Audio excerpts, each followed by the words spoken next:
جو مذہب نے آپ کو سکھایا ہوتا ہے، یہ ساری یہ چیزیں آپ پیچھے چھوڑ دیتے ہیں اور آپ ایک زیرو سے سیکھتے ہیں۔ مسلمان بھی ہوتے ہیں تو زیرو سے دوبارہ کلمہ پڑھتے ہیں، اسلام کو قبول کرتے ہیں، اپنی پیچھے کی پوری زندگی کا آڈٹ کرتے ہیں اور پوری زندگی میں سے جو چیز آپ کو ٹھیک لگتی ہے اسے چن لیتے ہیں، جو ٹھیک نہیں لگتی وہ چھوڑ دیتے ہیں۔ جیسے ابراہیم علیہ السلام نے آزر کے ساتھ جڑی ہوئی زندگی کو چھوڑ دیا۔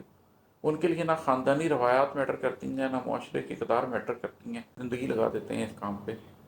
بہت سے لوگ تو اس سفر پہ چلتے ہی نہیں ہے نا، ان کی تو ہم بات ہی نہیں کر رہے۔ بہت سے لوگ تو ان رستوں پر خوف کے چنگل میں پھنس جاتے ہیں تو نکلتے ہی نہیں ہیں،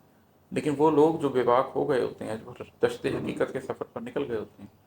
ان میں سے کسی کی آدھی زندگی اس پہ لگ جاتی ہے کہ وہ اپنی ذات کو کیسے پاک کرے اور کیسے اس کے اوپر وجدان ہو، کیسے اس کو ادراک ہو چیزوں کا، کیسے اس پر چیزیں کھلیں۔ کسی کی پوری زندگی بھی لگ جاتی ہے،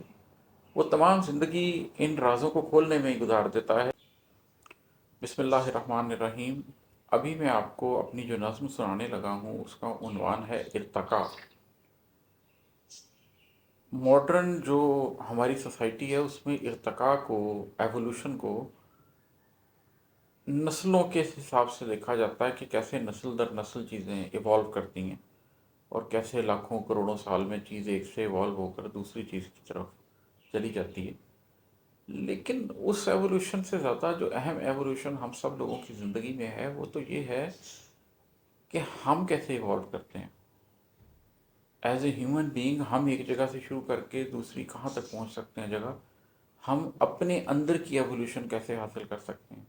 وہ میرا ہی ایک شعر ہے کہ گھن کے کیڑے سے بن رہا ہوں بشر، آپ بندر کی بات کرتے ہیں۔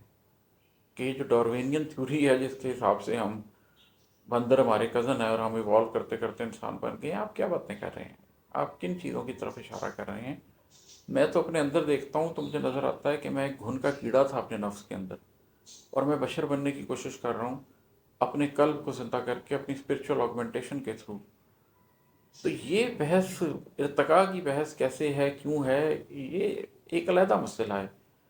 جو اصل مسئلہ ہے وہ تو یہ ہے کہ ہم اپنے اندر کا ارتقائی سفر اپنی چھوٹی سی محدود زندگی میں کیسے کر سکتے ہیں۔ تو یہ نظم اس حوالے سے ہے کہ ہمارا ارتقاء کیسے ہوتا ہے۔ یہ ہے کہ ہم انسانوں کا دنیا میں سفر کیسا گزرتا ہے، ہم انسانوں کا دنیا میں سفر کیسا گزرتا ہے۔ کبھی ہم پاک ہوتے ہیں، کبھی ناپاک ہوتے ہیں، کبھی ہم نفس کے ہاتھوں کھلونا بن کے رہتے ہیں، کبھی حالات کے دھارے کے آگے بہہ سے جاتے ہیں، خس و خاشاک ہوتے ہیں۔ کبھی ہم زندگی میں آنے والوں کے لیے گویا سراپا روشنی بن کر دریچوں میں چمکتے ہیں، کبھی ہم زیس کی اجڑی حویلی چھوڑ جانے والے پیروں کے لیے دہلیز کے باہر پڑی کچھ خاک ہوتے ہیں۔ کہ ہم ایک عام انسان کے طور پر زندگی میں کیسے کیسے ادوار سے گزرتے ہیں۔ کبھی ہم پاک ہوتے ہیں، ہم نے اپنے جسم کو بھی پاک کیا ہوتا ہے، ہم اس وقت اپنی ذہن کو بھی پاک رکھنا چاہتے ہیں، ہم اس وقت اپنے نفس کو بھی پاک رکھنا چاہتے ہیں، ہم اس وقت اپنے قلب کو، اپنے اندر کی ذات کو سمجھ رہے ہوتے ہیں، اس کی پاکیزگی پہ کام کر رہے ہوتے ہیں۔ کبھی تہجد کی نماز پڑھ کر دیکھیے، کبھی آپ مکہ مدینہ گئے ہوں تو جب آپ مسجد حرم میں یا مسجد نبی صلی اللہ علیہ وآلہ وسلم اس میں آپ نوافل ادا کر رہے ہوتے ہیں تو آپ کی کیا کیفیت ہوتی ہے؟ ایک پاکیزگی ہے جو ہم لوگ محسوس کرتے ہیں۔ کبھی ناپاک ہوتے ہیں، کبھی ہم اس دنیا کے جھمیلوں میں جب بیٹھے ہوتے ہیں، کہیں کسی شخص کو رشوت دے رہے ہوتے ہیں،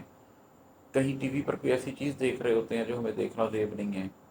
کبھی کسی معاملے کے اندر حق تلفی کر رہے ہوتے ہیں، اور اگر ہم اس وقت اپنے اندر جھانکیں تو ہم جان سکتے ہیں کہ ہم کتنے ناپاک ہیں۔ کبھی ہم نفس کے ہاتھوں کھلونا بن کے رہتے ہیں کہ نفس ہمیں کھیل رہا ہوتا ہے، ہم ایک کھلونے کی طرح نفس کے ہاتھوں میں ہوتے ہیں، نفس ہمارا ہم سے وہ سب کروا رہا ہوتا ہے جو وہ چاہتا ہے۔ کبھی حالات کے دھارے کے آگے بہہ سے جاتے ہیں، خس و خاشاک ہوتے ہیں۔ کبھی حالات ایسے ہو جاتے ہیں کہ ہم کچھ بھی نہیں کر سکتے، ہمیں اس وقت نہ اپنی پاکی کا پڑا ہوتا ہے نہ ناپاکی کا پتہ ہوتا ہے۔ ہم زندگی کے کسی ایسے جمیلے میں پھنسے ہوتے ہیں، کسی ہاسپٹل کے ایمرجنسی روم میں کھڑے ہوئے، کسی ایسے موقع پر جب ہم اپنے بچوں کے لیے فیس جمع کروانے کے لیے پیسے ڈھونڈتے پھر رہے ہیں، کسی ایسے موقع پر جب ہماری نوکری جانے لگی ہے اور ہم سمجھ نہیں آ رہی کہ ہم اسے کیسے بچائیں۔ ہزاروں مثالیں ہو سکتی ہیں۔ کبھی ہم زندگی میں آنے والوں کے لیے گویا سراپا روشنی بن کر دریچوں میں چمکتے ہیں۔ کبھی ہماری زندگی میں جب کوئی شخص آ رہا ہوتا ہے تو ہم خود روشنی بن جاتے ہیں، ہم اپنا سب کچھ تج کر اس شخص کی زندگی روشن کرنے کے لیے دہلیز پہ دیے جلا کر بیٹھے ہوتے ہیں، اور ہماری زندگی میں اس شخص سے زیادہ اہمیت کسی شخص کی نہیں ہوتی، اور اس شخص سے زیادہ کسی شخص کی زندگی میں رنگ بھرنے کی، خوشیاں بھرنے کی ہمارے اندر اس سے زیادہ کسی چیز کی خواہش نہیں ہوتی۔ کبھی ہم زیس کی اجڑی حویلی چھوڑ جانے والے پیروں کے لیے دہلیز کے باہر پڑی کچھ خاک ہوتے ہیں۔ کبھی جب کوئی ہمیں چھوڑ کر جاتا ہے تو جیسے دہلیز کے باہر خاک پڑی ہوتی ہے، اس طریقے سے وہ شخص ہمیں روند کر چلا جاتا ہے، اور ہماری زندگی میں اس شخص کی کوئی حیثیت نہیں رہتی۔ وہ شخص جو ہمیں چھوڑ کر جا رہا ہوتا ہے اس کے نزدیک ہماری کوئی اہمیت، کوئی حیثیت، کوئی مقام نہیں ہوتا۔ تو یہ دنیا میں ایک ہی انسان کی زندگی کے سفر میں کتنا کچھ ہوتا ہے، جس میں کبھی وہ پاکی اختیار کرتا ہے، کبھی وہ ناپاکی اختیار کرتا ہے، کبھی وہ خس و خاشاک ہو جاتا ہے، کبھی وہ خاک ہو جاتا ہے، اور یہ ایک ہی زندگی ہوتی ہے، ایک ہی شخص کی زندگی میں یہ سارے واقعات ہو رہے ہوتے ہیں۔ کبھی ہم زندگی سے، زندگانی کی ہر ایک تفصیل سے، تمثیل سے، تشریح سے، تشبیہ سے ڈرتے ہوئے راستہ بناتے ہیں۔ کبھی اس خوف کے چنگل سے، ہر ایک ڈر کے جنگل سے پرے رہتے ہوئے اپنی حقیقت کو سمجھتے ہیں تو پھر بے باک ہوتے ہیں۔ وہی انسان جو پیچھے اتنے جذبے میں آپ کو بتا کر آیا ہوں، کبھی اس کے ساتھ ایسا ہوتا ہے کہ وہ اپنی زندگی سے ڈرنے لگ جاتا ہے، اپنی زندگی کی تفصیلات سے، جزیات سے ڈرنے لگ جاتا ہے، اپنی زندگی میں جو اس نے اچھا برا کیا اس کو یاد کر کے اس سے ڈرنے لگ جاتا ہے، حقوق اللہ کے حساب سے اس نے کیا کیا، حقوق العباد کے حساب سے اس نے کیا کیا، اپنی زندگی میں کہاں غلط فیصلے لیے، کہاں صحیح فیصلے لیے، وہ زندگی کی تفصیلات میں الجھ جاتا ہے اور ان سے ڈرتا ہے۔ کبھی زندگی کی کسی تمثیل سے ڈر جاتا ہے، جب اس کو زندگی میں کوئی مثال دی جاتی ہے کسی اور شخص کی، یا کیا ہو سکتا تھا اور کیا نہیں ہوا، تو وہ شخص اس سے ڈرنے لگ جاتا ہے۔ کبھی زندگی کی کسی تشریح سے ڈرنے لگ جاتا ہے، جب اس کے سامنے مذہب کی کوئی تشریح آتی ہے، جب اس کے سامنے نفس کی کوئی تشریح آتی ہے، کامیابی کی کوئی تشریح آتی ہے، ناکامی کی کوئی تشریح آتی ہے، مذہب، اس معاشرہ، جب اس کے اندر کوئی رنگ بھرنے کی کوشش کرتے ہیں، انسان کبھی اس سے ڈر جاتا ہے۔ کبھی اس کی تشبیہ سے ڈرنے لگ جاتا ہے، جب اس کو تشبیہ دی جاتی ہے کہ تمہاری زندگی ایسے سے ایسے بھی ہو سکتی ہے، تو وہ شخص ان تشبیہات سے ڈرنے لگ جاتا ہے۔ تو کبھی ہم زندگی سے، زندگانی کی ہر ایک تفصیل سے، تمثیل سے، تشریح سے،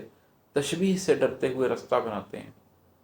کبھی اس خوف کے چنگل سے، ہر ایک ڈر کے جنگل سے پرے رہتے ہوئے اپنی حقیقت کو سمجھتے ہیں تو پھر بے باک ہوتے ہیں۔ اور کبھی ایسا بھی ہوتا ہے کہ آپ اپنی زندگی کی ان تمام تفصیلات، ان تمام تمثیلات، ان تمام تشریحات، ان تمام تشبیہات کے خوف سے اپنے آپ کو چھڑا لیتے ہیں، آپ اس خوف کے جنگل سے نکل جاتے ہیں، آپ کو یہ بات پتہ لگ جاتی ہے کہ آپ کی حقیقت کچھ اور ہے، آپ ایک مادی انسان نہیں ہیں،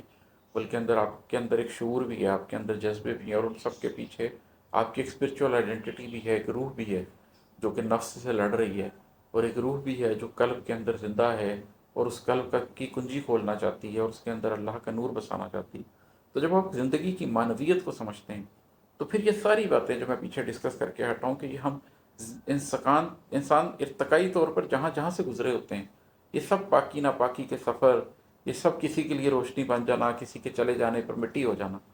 یہ زندگی کی ساری تفصیلات، تمثیلات، تشریحات، تشبیہات، ان سے ڈرنا، ان سب چیزوں کو پیچھے چھوڑ کے آپ زندگی کی معنویت کی طرف جب چلتے ہیں تو پھر آپ کے اندر بے باکی آتی ہے، پھر آپ کے اندر پہلی مرتبہ وہ ہمت آتی ہے کہ آپ زندگی کو جئیں۔ پھر کیا ہوتا ہے؟ کبھی ہم ذات کے صحراؤں میں برسوں بھٹکتے ہیں اور اپنے گرد جھوٹی آرزوؤں کے پرندے پال لیتے ہیں۔ کبھی سچائی کے دشتے حقیقت میں نکلتے ہیں تو تنہائی سے لڑتے ہیں، کسی بستی، کسی بن میں بھی ڈیرے ڈال لیتے ہیں، جہاں سیکھی سکھائی زندگی کے سارے پردے چاک ہوتے ہیں، وہاں وجدان ہوتے ہیں، وہاں ادراک ہوتے ہیں۔ پھر ہم اپنی ذات کے صحراؤں میں نکل جاتے ہیں بن باس کاٹنے کے لیے۔ انسان کے جو اندر، یہ جو اس کا قلب ہے، اس کو عالم صغیر بھی کہتے ہیں، انسان کو عالم صغیر بھی کہتے ہیں، کہ ایک تو یہ عالم کبیر ہے، یہ جو کائناتیں ہیں پھیلی ہوئی ہیں، لیکن ایک کائنات آپ کے اندر بھی تو ہے۔ تو جب آپ اپنی ذات کے صحراؤں میں برسوں بھٹکتے ہیں، اپنی ذات کے اندر دشت میں رستہ ڈھونڈنے کی کوشش کرتے ہیں، اور پھر آپ کو یوں لگتا ہے کہ جھوٹی آرزوؤں کے پرندے ہیں، جیسے دشت میں سراب نہیں نظر آتا، اسی طریقے سے دشت میں پھرتے ہوئے آپ اپنے اندر کوئی جھوٹی آرزویں پال لیتے ہیں کہ مجھے یہ مل جائے گا، وہ مل جائے گا، وہ مل جائے گا، اور آپ ان جھوٹی آرزوؤں کے پرندے پال لیتے ہیں، وہ اس دشت میں اڑتے ہیں تو آپ کو لگتا ہے کہ شاید اس طرف پانی ہے، شاید اس طرف سرخیزی ہے، شاید یہاں پر مجھے کچھ مل جائے گا۔ یہی کرتے کرتے بھٹکتے بھٹکتے بھٹکتے کبھی سچائی کے دشت حقیقت میں نکلتے ہیں تو تنہائی سے لڑتے ہیں۔ پھر آپ اس دشت میں پھرتے پھرتے اس خاص مقام پر پہنچتے ہیں جو دشت حقیقت ہے، جہاں پر آپ حقیقت سے آشنا ہونا چاہتے ہیں۔ اب آپ اس جھوٹ سے دور آ چکے ہوتے ہیں، اب آپ اپنی ذات کی تلاش میں بھی جو آپ نے جھوٹی آرزویں پالی ہیں ان سے بھی ایک قدم آگے آ چکے ہوتے ہیں، لیکن وہاں پہ پھر آپ تنہا ہوتے ہیں، وہاں پہ دنیاوی سپورٹس ختم ہو جاتی ہیں، اور آپ اس دشت حقیقت میں صرف سچائی کو ڈھونڈتے ہیں، صرف اپنی ذات کو لے کے، اور پھر کسی بستی کسی بن میں بھی ڈیرے ڈال لیتے ہیں۔ پھر مادی طور پر آپ کسی بستی میں رہ لیں یا کسی بن میں رہ لیں، پھر بے معنی ہو جاتا ہے، اس لیے کہ جو اندر کے دشت حقیقت میں پہنچ گیا، جس نے سچائی کے دشت حقیقت کو پا لیا، وہ نیو یارک میں مین ہیٹن میں بیٹھا ہوا ہے یا وہ صحرائے گوبی کے بیچ پہ جا کر بیٹھ گیا، اس کے لیے یہ ایک بات ہے۔ وہ لاہور میں بیٹھا ہوا ہے یا امیزن کے جنگلوں میں بیٹھا ہوا ہے، اس کے لیے ایک بات ہے، اس لیے کہ اب وہ اندر کا مسافر ہو گیا ہے، اب باہر سے اس کو فرق نہیں پڑتا، پھر وہ کسی بستی کسی بن میں بھی ڈرے ڈال لیتا ہے، وہاں پر بیٹھ جاتا ہے، اس لیے کہ اس کا رخ تو اندر کی طرف ہے، وہ باہر تو دیکھ ہی نہیں رہا، وہ تو اندر کی آنکھ سے اندر کی طرف دیکھا ہے۔ جہاں سیکھی سکھائی زندگی کے سارے پردے چاک ہوتے ہیں، جہاں وجدان ہوتے ہیں، وہاں ادراک ہوتے ہیں، اس جگہ پر پھر آپ نے اپنی پوری زندگی میں جو کچھ سیکھا ہوتا ہے اس کے سارے کے پردے چاک ہو جاتے ہیں۔ جو معاشرے نے آپ کو سکھایا ہوتا ہے، جو تعلیم نے آپ کو بتایا ہوتا ہے، جو میڈیا نے آپ کو بتایا ہوتا ہے، جو آپ کے گھر کی روایات ہوتی ہیں، جو آپ کی خاندانی اقدار ہوتی ہیں، جو مذہب نے آپ کو سکھایا ہوتا ہے، یہ ساری چیزیں آپ پیچھے چھوڑ دیتے ہیں اور آپ ایک زیرو سے سیکھتے ہیں۔ مسلمان بھی ہوتے ہیں تو زیرو سے دوبارہ کلمہ پڑھتے ہیں، اسلام کو قبول کرتے ہیں، اپنی پیچھے کی پوری زندگی کا آڈٹ کرتے ہیں اور پوری زندگی میں سے جو چیز آپ کو ٹھیک لگتی ہے اسے چن لیتے ہیں، جو ٹھیک نہیں لگتی وہ چھوڑ دیتے ہیں۔ جیسے ابراہیم علیہ السلام نے آزر کے ساتھ جڑی ہوئی زندگی کو چھوڑ دیا، ان کے لیے نہ خاندانی روایات میٹر کرتی ہیں، نہ معاشرے کی اقدار میٹر کرتی ہیں، نہ انہوں نے ایجوکیشن کیا حاصل کی تھی یہ میٹر کرتا ہے، نہ نوکری کیا کی تھی وہ میٹر کرتا ہے۔ پھر وہ کسی بستی کسی بن میں بھی بیٹھ جاتے ہیں، اپنے اندر کا سفر کرتے ہیں، دنیا کو لگتا ہے ہمارے ساتھ جی رہے ہیں لیکن وہ ساتھ نہیں جی رہے ہوتے۔ وہاں پر پھر سیکھی سکائی زندگی کے سارے پردے چاک ہوتے ہیں، اور وہاں پھر انسان کو وجدان ہوتے ہیں، وہاں پھر انسان کو ادراک ہوتے ہیں۔ وجدان کیا ہوتے ہیں؟ اس کے اندر سے جب جواب آتے ہیں۔ ایک تو دنیا ہمیں بتاتی ہے نا کہ امپیریکل ایویڈنس سے آپ کو علم حاصل ہوتا ہے، ایک علم ڈاؤن لوڈ بھی ہوتا ہے جو آپ کے قلب پر براہ راست اترتا ہے اللہ کی طرف سے، وہ آپ کے اوپر معنویت کھلتی ہے چیزوں کی، آپ چیزوں کی حقیقت کو جاننے لگ جاتے ہیں، جیسا کہ نبی کریم صلی اللہ علیہ وسلم نے فرمایا کہ اللہ مجھے چیزوں کو ویسا دکھا جیسی کہ وہ ہیں، نہ کہ جیسی کہ وہ نظر آتی ہیں۔ اور ادراک کیا ہوتا ہے؟ ذہنی طور پر، تو جو شخص نے زندگی گزاری ہوتی ہے اس کے اندر سے بھی اس کو جواب مل رہے ہوتے ہیں، اس کو، اور اس کو ادراک بھی ہو رہا ہوتا ہے، باہر سے بھی وہ ریشنل فیکلٹی سے بھی اس چیز کی حقیقت کو جان سکتا ہے۔ پھر بہت موسم بدلتے ہیں، بہت سے سال ڈھلتے ہیں، بہت موسم بدلتے ہیں، بہت سے سال ڈھلتے ہیں، کچھ انسانوں کی آدھی زندگی ایسے گزرتی ہے، کہیں پوری کی پوری زیست ہی ایسے گزرتی ہے۔ پھر اس چکر میں بہت سے سال گزر جاتے ہیں، بہت سے موسم بدل جاتے ہیں۔ کچھ لوگ ہیں جو اپنی آدھی زندگی لگا دیتے ہیں اس کام پہ، بہت سے لوگ تو اس سفر پہ چلتے ہی نہیں ہے نا، ان کی تو ہم بات ہی نہیں کر رہے، بہت سے لوگ تو ان رستوں پر خوف کے چنگل میں پھنس جاتے ہیں تو نکلتے ہی نہیں ہیں، لیکن وہ لوگ جو بے باک ہو گئے ہوتے ہیں، جو دشت حقیقت کے سفر پر نکل گئے ہوتے ہیں، ان میں سے کسی کی آدھی زندگی اس پہ لگ جاتی ہے کہ وہ اپنی ذات کو کیسے پاک کرے اور کیسے اس کے اوپر وجدان ہو، کیسے اس کو ادراک ہو چیزوں کا، کیسے اس پر چیزیں کھلیں۔ کسی کی پوری زندگی بھی لگ جاتی ہے، وہ تمام زندگی ان رازوں کو کھولنے میں ہی گزار دیتا ہے، منزل تو ہے ہی کوئی نہیں، منزل تو مقام محمود ہے جو نبی کریم صلی اللہ علیہ وسلم کو حاصل ہو، باقی تو سارے مسافر ہیں، جو جہاں تک پہنچ گیا وہیں پر اس کی منزل ہو جاتی ہے۔ تو بہت سے سال، بہت موسم بدلتے ہیں، بہت سے سال ڈھلتے ہیں، کچھ انسانوں کی آدھی زندگی ایسی گزرتی ہے، کہیں پوری کی پوری زیست ہی ایسے گزرتی ہے۔ کبھی ہم پاک ہوتے ہیں، کبھی ناپاک ہوتے ہیں، کبھی ہم خاک ہوتے ہیں، خس و خاشاک ہوتے ہیں، کبھی چلنے سے ڈرتے ہیں، کبھی بے باک ہوتے ہیں، تبھی بھٹکے ہوئے آہو کو کچھ ادراک ہوتے ہیں۔ بہت مدت گزرتی ہے، بہت سے سال ڈھلتے ہیں، تو اپنے قلب کو پڑھنے میں تھوڑا طاق ہوتے ہیں۔ تو کسی کی آدھی زندگی گزر جاتی ہے، کسی کی پوری گزر جاتی ہے،